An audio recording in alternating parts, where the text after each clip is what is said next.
All right, we're back. We're back in the building. Back in the building. All right, so look, a couple of things have happened over the last few days, and I just haven't had the time to make videos and stuff. That's annoying, isn't it? Hearing someone sip like that. Sippy, sippy. All right, so a couple of things have happened over the last couple of days, and I just haven't made a video about it, so I'm going to make one big one talking about 3 or 4 different topics, and I might even chop it up like a DJ. I might even chop it up and upload them separately, or I might just upload it as one big chunky piece of content for your viewing pleasure on a Friday afternoon. Got the day off work, I'm chilling, you know, we're chilling. We got coloured hair. We got gay girls, we got straight girls. Who remembers that speech, that Rapinoe, whatever? That was fucking cringy, innit?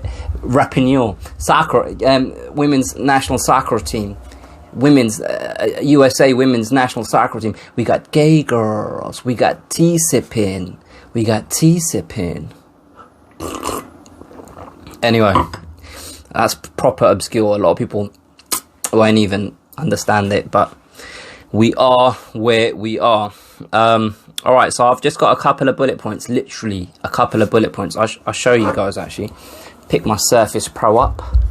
Can you see? So I haven't actually made notes, so if I start rambling, it's because I'm not very prepared for all of this. But I just want to talk about a couple of things, and the first thing I want to talk about is the Herb Dean and Dan Hardy beef. Now, look, first misconception that we need to get out of here is Dan Hardy's like this fucking best friend of Jai Herbert. It's not the case. Just because they're both from England, they don't make them best friends. Like, I don't know, and I'm not even going to say, I don't know what you Americans think, but it's just like, what a fucking, like, how do you come to that conclusion?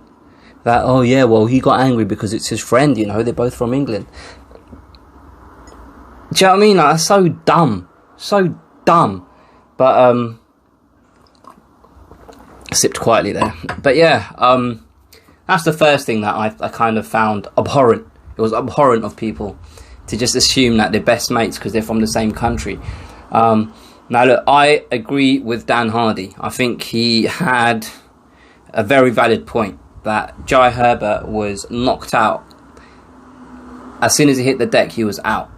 He was out for the count, literally. And Herb Dean was late. He was late with a stoppage. He should have stopped it as soon as Jai Herbert hit the deck.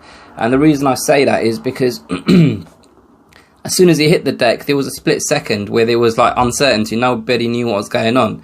Like, Trinaldo was standing over him, not wanting to hit because he's thinking, well, this guy's out.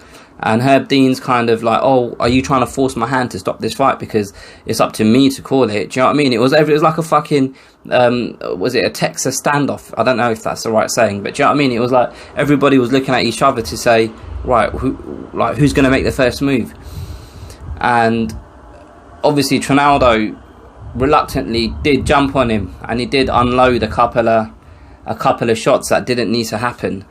But the point is, by the lack of movement that Jai Herbert was displaying while he was on the floor, that was enough evidence to suggest to everyone, myself included, watching it at home live, thinking, oh, he's out, that. And also, not just the fact of him being on the deck, the way he fell back like a fucking tree, just like that.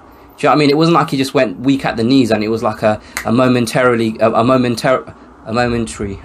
kind of, his brain shut down, and he lost control of his legs, and he was down. But then he still had the wherewithal up here. The way he just fell down like a tree, that's usually a sign of someone that's fucking knocked out. And yeah, the fight should have been stopped as soon as he hit the deck, and those are telltale signs. And I kind of think the reason Herb Dean just didn't stop it is because Trinaldo didn't just jump on him right away. And that moment of hesitation from Trinaldo caused hesitation in Herb Dean, because Herb Dean was thinking, hold on a minute, is he out? Like, what's going on here? And hesitation is something that Dan Hardy was talking a lot about in his video that he put on YouTube kind of on Tuesday or something like that, Monday or Tuesday. And that's kind of something that opens up a corridor of uncertainty when it comes to refereeing and fighters and people getting knocked out and things of that nature. But with that, all of that being said, I struggle to just totally condemn Herb Dean, because like the margins that these referees are operating within are so fucking small. They're so minute. It's so difficult for these guys to just get it 100% right, because the amount of times people cry over the fact that, oh, that was an early stoppage, that shouldn't have been stopped so early, you should have given him a chance to prove that he wasn't out. And then on the other side, oh, he took 2 or 3 punches that he didn't need to take, when in actuality the margins are, we're talking about splits of seconds here. Do you know what I mean? Like, to throw 2 or 3 punches, it doesn't take long. And for a referee to jump in 2 or 3 punches too soon, it doesn't take long. So it's just such a difficult job. And I think one of the main problems with it is the fact that intelligently defending yourself it's open to interpretation. So different people have a different idea in their head of what intelligently defending yourself means. I might be wrong, but I think it's a terminology that stems from boxing. But boxing has the 10-second knockdown rule. So, well, it's not for 8. So I don't know what the fucking. Basically, you get knocked down. You got 8, 9, 10. You got 10 seconds to recover and show the referee that you're capable of continuing. Whereas in mixed martial arts, you knock someone down, it's your job to continue hitting that person until the referee jumps on top of you and stops you. So the referee's having to assess whether a guy is hurt enough to render them unable to continue, without having that window of just looking at the guy or girl saying, stand up, let me see, are your legs still underneath you and stuff like that. This person's lying down on the floor and they may just be kind of just literally moving side to side with their hands up, and someone might interpret that as that's intelligently defending yourself. And it's until, and I don't know how, but until that's made more clearer, that to intelligently defend yourself isn't just to cover up. You need to either display some offense or display that you're physically trying to get out of the situation that you're in, because it's not always necessarily on the ground. Like someone could be up against the cage just getting the guy might, his opponent or her opponent might just be teeing off on them. But if they've just got their hands up, does that mean they're intelligently defending themselves? Do you know what I mean? Like, I don't know the answer to the question. All I know is it's a difficult task. And, like, referees obviously don't get a massive pat on the back when they step in at the right time. Because, rightly so, because that's their job. But at the same time, I don't know whether they should get such a grilling when they make errors, because I don't know whether that's the right line of communication to improve things. Does that make sense? Like, and I'm not even talking about Dan Hardy and how he reacted at that time during the fight when he said stop the fight. I'm just talking about, like, if we've just got people sat here on Twitter or at home and just, journalists, or, well, I don't know why I said that, because they are journalists, but you know what I mean, like, if we've got journalists or just pundits or whatever, and these guys are just literally like just being very aggressive in their criticism for a referee because they don't agree with when they stepped in to stop the fight, whether it's too early or too late. I don't know whether that naturally puts the referee in question on the back foot and makes them defensive. And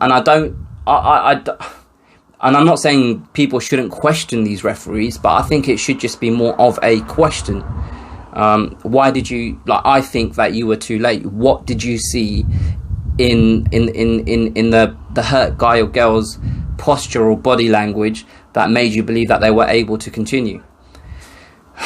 I think a dialogue needs to happen here, And look, at the end of the day, this whole argument, the root of all of it is to stop fighters taking unnecessary damage, and that's very important. Nobody wants to see somebody get permanently hurt. Nobody wants to see someone just take unnecessary shots. Do you know what I mean? Like, if you're finished, you're finished. But the way to get there for me is to improve communication amongst what are they called? Like fucking Nevada's commissions, athletic commissions, referees, etc.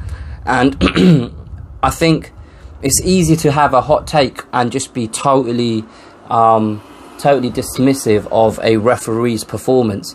But I think people need to be more understanding of the situation that referees are in, and the margins that they're operating within, and understand that these referees aren't here to try, like, they're not bloodthirsty animals that want to see people get hurt. They are trying to do their best. And I know, like, it's not like the best argument, well, at least I'm trying. Like, that's not the best argument, but like, something needs to happen to improve performances, and I don't think just having a nasty go at referees is the best way of doing it. Dan Hardy, on that day, that was just a visceral kind of reaction. Like, that wasn't a calculated tweet that he thought about and he put out and said Herb Dean's really shit. He was in the moment, he saw Jai Herbert was fucking hurt, and he reacted. And he reacted being an ex-fighter, someone that has been knocked down, knocked out himself. Like, I totally understand and I appreciate the way he behaved during that whole situation. But it just kind of turned a little bit like personal with Herb Dean's response, which I didn't really think was the right response. But I think his response was a product of the backlash that he received, like, during the fight from Dan Hardy, and then after the fight he probably saw what people were saying on social media, etc. And it's just a natural human reaction to become defensive. Whereas if people were more kind of willing to be open to understanding his thought process behind everything, it might have helped improve the situation, rather than it just turning into a you vs me situation. But yeah, I mean, I don't know the answers to these questions, but these are genuine questions. Like, I think the intelligently defending yourself rule needs updating, perhaps, I don't know, or that it needs to be tightened up so it's less open to interpretation. And yeah, that's my thought on the situation.